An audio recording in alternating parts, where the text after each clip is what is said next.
कटघर के सीतापुर निवासी हकीम असगर अली 10 अप्रैल को हल्द्वानी गए थे। उसी रात को उनका फ़ोन स्विच ऑफ हो गया था। आशंका में डूबे परिजनों ने भगतपुर थाने में अपहरण की रिपोर्ट दर्ज करा दी थी। 12 अप्रैल को हकीम की कार भगतपुर क्षेत्र के रोशनपुर रेलवे क्रॉसिंग के पास लावारिस हालत में मिली थी। भगतपुर एसओ अरविंद मोहन शर्मा ने बताया कि असगर की सीडीआर निकलवाई तो कुछ सबूत हाथ लगे, जिनके आधार पर पुलिस ने हकीम की पत्नी रेहाना और मुंह बोले भांजे नजीमुल्ला समेत 4 लोगों को हिरासत में लेकर पूछताछ की। हिरासत में लिए गए आरोपियों की निशानदेही पर शुक्रवार को भगतपुर पुलिस ने हल्द्वानी से लाश बरामद कर ली है। लाश की शिनाख्त हकीम के बड़े भाई अफसर अली ने की। उन्होंने बताया कि असगर अली मूल रूप से रामपुर जिले के पर्वतपुर के रहने वाले थे। हल्द्वानी में पोस्टमार्टम कराने के बाद परिजन शव मुरादाबाद लेकर आए हैं। सर, भगतपुर थाना क्षेत्र में एक तांत्रिक की गुमशुदगी का मामला दर्ज था, क्या उसमें कार्रवाई की गई है और हत्या की क्या कार्रवाई?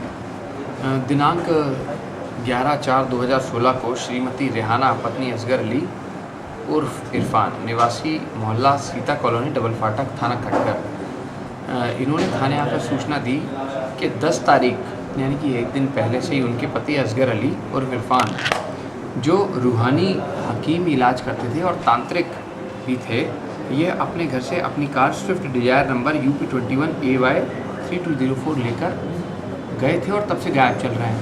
इसी बात पे पुलिस ने गुमशुदगी दर्ज करते हुए और फिर उसमें आगे की इन्वेस्टिगेशन करी तो पता पड़ा कि इस व्यक्ति का मर्डर हो गया और इनकी लाश जो है वो उत्तराखंड में हल्द्वानी के पास कहीं बरामद करी गई। और उसके बाद जब इन्वेस्टिगेशन करी गई तो पुलिस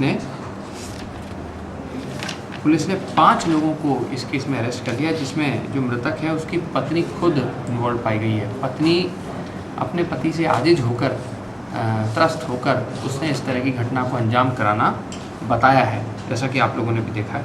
और पत्नी का नाम है श्रीमती रेहाना। करीबन 1,70,000 रुपये की सुपारी में कत्ल करवाना इसमें तय करवाया गया। और 4 अन्य लोग जिनके नाम नजीबुल्ला, सलामत, राशिद और नूर मोहम्मद और हैं, जिनको भी पुलिस ने इसमें अरेस्ट कर लिया। ये लोग भी श्रीमती रेहाना जो है इनके रिश्तेदार हैं, जो श्रीमती रेहाना इनमें से एक की सलज लगती हैं और बाकी सभी उनके बेटे और साले इस तरीके से और दोस्त हैं। तो इस तरीके से पुलिस ने 5 लोगों को इस केस में अरेस्ट कर लिया। सर, क्या कारण मुख्य माना गया है? जो आपकी दादी है, क्या मुख्य कारण माना गया जिसकी वजह से पत्नी ने हत्या करवाई? देखिए, मुख्य कारण काफ़ी सारे निकल के आए हैं। दोनों जो 5 लोग अरेस्ट किए गए उनमें एक पक्ष तो पत्नी का है और एक पक्ष जो है वो उसके रिश्तेदार का है।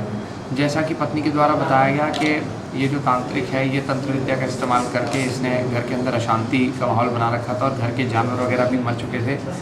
ऐसा इस महिला का मानना है कि उस पति की वजह से हुआ था। और इसका एक भाई और था जिसकी हत्या भी इसी के द्वारा की गई थी। हालांकि पूर्व में वो एक्सीडेंट के तौर पर उस चीज़ को ट्रीट किया गया था। तो ये एक रीज़न ये बताया गया है पत्नी के द्वारा। तो ये इससे काफ़ी ज़्यादा आजिज होकर इसने काम कराया। बाकी जो दूसरा है उसने ये बताया है कि उक्त मृतक असगर अली, इसके द्वारा जो उक्त व्यक्ति है उसकी भतीजी के साथ गलत काम किया गया, दुष्कर्म किया गया।